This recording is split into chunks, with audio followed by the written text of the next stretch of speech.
C'est l'un des plus grands maux de notre siècle. On en parle peu. Beaucoup vont vous parler de trafic de drogue et autres stupéfiants. Mais ce mal est dans notre rue, à côté de chez nous. C'est là-bas que nous allons le plus régulièrement, puisqu'on se dit que ça coûte moins cher, c'est plus aisé et on n'en achète pas beaucoup. Les faux médicaments. C'est notre sujet aujourd'hui et nous allons en parler avec plusieurs spécialistes, plusieurs personnes qui travaillent sur la question, qui sont ici sur ce plateau. D'abord, le professeur Mahamad Ouattara. Le professeur Mahamad Ouattara est à la direction de la pharmacie, du médicament et du laboratoire. Il est le représentant du ministère de la Santé et de l'Hygiène publique sur ce plateau. Merci d'être venu nous voir, professeur. Merci à vous, ça nous avons invités. Second invité de ce plateau, Parfait Kwasi, ancien président de l'Ordre des pharmaciens de Côte d'Ivoire. Il a participé à la législation sur la question. Et il est le premier vice-président de la Chambre de commerce et d'industrie de Côte d'Ivoire. Merci d'être là, monsieur Parfait Kwasi. Merci Alain. Merci. Et puis, juste à côté de moi, Fulgence Aka, président de l'association des usagers du système sanitaire de Côte d'Ivoire. Il fait partie de l'UFC, l'Union des consommateurs de Côte d'Ivoire. Merci d'être là. Merci. Alors, on va commencer en disant, on va parler chiffres pour que cela parle aux gens. Parce que lorsqu'on vous dit faux médicaments, certains se disent, ils nous fatiguent, on peut aller acheter nos médicaments et on en guérit. Et on guérit des maux dont on souffre. Parlons un peu des chiffres. Il paraît que 30 à 40% des produits achetés sur le marché, par terre, sont de faux médicaments. Professeur, c'est vrai? Les chiffres se rapprochent, les estimations sont exactes, effectivement. On estime à peu près à 30% ce marché illicite en Côte d'Ivoire. 30 à 40%. Oui. Ça veut dire que ceux qui vont au marché ont 30 à 40% de chances de tomber sur le mauvais produit. En fait, ça dépend d'où ils vont aller chercher leurs médicaments. S'ils vont vers le circuit légal, ils ont 100% de tomber sur le bon médicament. C'est-à-dire s'ils vont à la pharmacie, tout simplement. Oui, tout simplement. Mais s'ils vont dans les marchés à ciel ouvert, je ne dirais pas qu'ils ont 30%, je dirais qu'ils ont 100% de chances également de tomber sur des faux médicaments. Carrément, 100%. Oui, parce que le médicament n'est pas connu quand il est dans la rue. Il n'est pas, sa qualité n'est pas garantie par le ministère de la Santé. Mais d'où viennent ces médicaments, ces faux médicaments? Parce qu'on trouve de tout sur ce marché-là. On a même trouvé de la mort au rat dans certains pays. Alors, d'où viennent ces médicaments? Quelle est leur provenance? On sait, Parfait Kwasi? Alors, d'abord, sur la question de la proportion, 30 à 40%, c'est effectivement la proportion de ces médicaments dans notre marché. Maintenant, je voudrais bien poser la problématique. Quand vous dites faux médicaments, cela n'est qu'une partie du problème. Parce que les médicaments de la rue concernent des faux médicaments, mais aussi et surtout des bons médicaments qui se retrouvent dans la rue, issus de vols, de détournement des dons, de cambriolage, et ainsi de suite. Donc, c'est cet ensemble de problèmes, de facteurs qui constituent le problème des médicaments des rues. Et donc, là-dedans, il y a le faux médicament, mais aussi le bon médicament qui est détourné de l'endroit.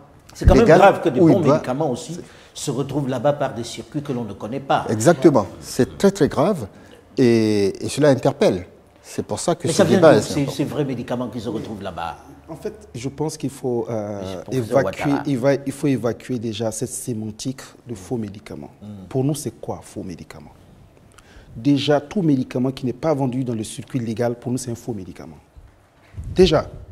Oui, mais le consommateur vous dit le circuit légal est trop cher, on vend de gros paquets dont je n'ai pas besoin, je n'ai pas d'argent pour aller chercher ces médicaments-là. C'est une illusion. On fait référence au déconditionnement. Le déconditionnement existe en Côte d'Ivoire depuis 1994, ça fait 23 ans. Déconditionnement, c'est-à-dire qu'on en vend en quantité plus raisonnable. À la dose nécessaire pour soigner ta pathologie. Je ne vais pas vendre un comprimé d'un antipaludique alors qu'il t'en faut à peu près 3, suivant le dosage, pour tes 3 jours de traitement. Vous voyez, c'est ce qui se passe sur le marché de rue. Les gens ont l'illusion de bien se soigner en allant acheter un médicament, ça paraît beaucoup moins cher. Et là, je mets tout le monde au défi de prouver que ça devient moins cher. Comment Parce que lorsque vous additionnez tout ce que vous achetez pour votre traitement, au final, il devient beaucoup plus cher que si vous allez à l'officine. Mais est-ce que le consommateur est informé de cela? Comment se fait-il qu'on dise c'est le même prix, mais qu'il préfère aller acheter dans la rue chez quelqu'un qui n'est pas pharmacien, qui vend ça comme on pourrait vendre des boissons ou bien des allumettes? Pas suffisamment. Pas suffisamment, pourquoi? Parce Jean que Saka.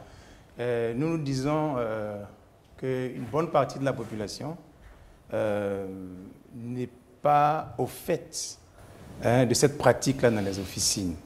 Ce qui fait que par réflexe, la première démarche du consommateur ou du client, comme on nous appelle maintenant dans les hôpitaux, lorsque nous y allons, nous avons une ordonnance entre la main, les gens trouvent toujours par un fait culturel.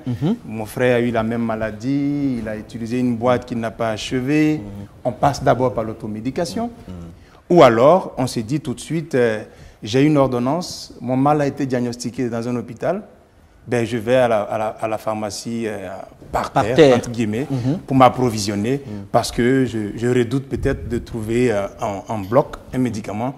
Et vous savez, souvent, il y a des ordonnances pour un mal qui est diagnostiqué, il y a peut-être 5 ou 6 ou souvent 7 médicaments sur la feuille. Il regarde sa poche et il se rend compte que les contraintes financières qu'il a l'amène à dire, même quand il va en Mais là, officine, on dit ça ne coûte pas moins cher qu'à la pharmacie. Oui, comme je disais, pas suffisamment parce que pour certaines affections, telles que lorsque vous allez pour un paracétamol pour traiter votre rhume, généralement, les gens trouvent les médicaments, la dislocation, comme ils disent, en détail. Mais pour certains médicaments de spécialité, bon, ben, ils n'ont pas cette information. Ils se disent, non, écoutez, ça va coûter trop cher, la boîte de 8 000, de 10 000 ou de 12 000, selon le cas. Donc, ils préfèrent aller sur le marché. Mais je ne cautionne pas cela. Je préfère aller sur le marché. Aller sur le marché par terre pour pouvoir s'approvisionner en ces médicaments, alors qu'en y allant, il y achète la mort. Ce problème d'ordonnance, je prends toujours le paludisme. Lorsque vous faites une crise de paludisme, vous avez besoin d'un antipaludique avec la combinaison thérapeutique. Mais à côté, vous faites la fièvre, n'est-ce pas? Vous avez besoin d'un antipyrétique, un analgésique pour calmer vos douleurs et puis un antipyrétique pour faire baisser votre fièvre. Mais le plus souvent, vous êtes extrêmement faible. Vous avez besoin de la vitamine pour vous booster. C'est ce package-là, généralement, qui est sur l'ordonnance, qui vous permet de vous rétablir très vite. Alors, la population dit que ça fait 3 médicaments, 4 médicaments. L'association de tout ça, là où on revient, je dis n'importe quoi, à 6 000, 7 000 francs CFA. Et tout ça trop cher. Donc, il va sur le marché parallèle, il s'en va acheter ces comprimés d'antipaludiques. Il consomme. Demain, il voit qu'il a un peu de fièvre. Il repart acheter un comprimé de paracétamol. Et l'un dans l'autre, ça ne résout pas le problème. Ça ne résout pas. Les échecs thérapeutiques sont là. C'est ça. Donc, c'est une perception de croire que c'est beaucoup plus cher dehors que dans le circuit officiel. Alors, comme dans la drogue, on poursuit le trafiquant, on poursuit le fournisseur. Et on fait de la législation. Il y a une législation ici. Avant d'arriver à la législation, vous travaillez sur le terrain. D'où vient l'essentiel de ces faux médicaments qui empoisonnent les populations? Monsieur Kwasi. Alors, les faux médicaments proviennent essentiellement de 2 pays, l'Inde et la Chine. Et puis, accessoirement, de 2 pays occidentaux, le Ghana et le Nigeria, en ce qui concerne les importations terrestres. Donc, ce sont ces destinations qui sont connues, mondialement connues, par l'Organisation mondiale des douanes. Et c'est connu, mais il est extrêmement difficile de les combattre parce que les circuits pour les faire parvenir dans les pays utilisent des circuits qui brouillent justement les pistes. Pour en revenir à la question du coût, c'est vrai que le déterminant prix est celui qui est mis en avant comme motivant l'achat dans la rue. Effectivement, les enquêtes que nous avons pu conduire ont confirmé ce fait. Et il y a une dimension socio-culturelle et environnementale qui explique que ces populations qui sont, pour la plupart, qui ont des moyens limités, ont l'impression que l'officine, parce que c'est bien tenu, parce que c'est propre, parce qu'il y a des spécialistes là-dedans, forcément c'est cher. Ce qui fait que, sans même faire la démarche d'entrer dans une officine pour demander le prix du médicament, ils s'adressent directement à la rue pour s'approvisionner. Et nous avons mené une petite étude qui a permis de savoir qu'ils ne sont pas toujours gagnants dans la rue. Parce que, je prends l'exemple du paracétamol. La plaquette de paracétamol, qui contient 10 comprimés, est vendu en officine à 200 francs. Dans la rue, 200 francs. 200 francs CFA. CFA. 200 francs 200 CFA. francs CFA. Dans la rue, le comprimé de paracétamol est vendu à 25 francs.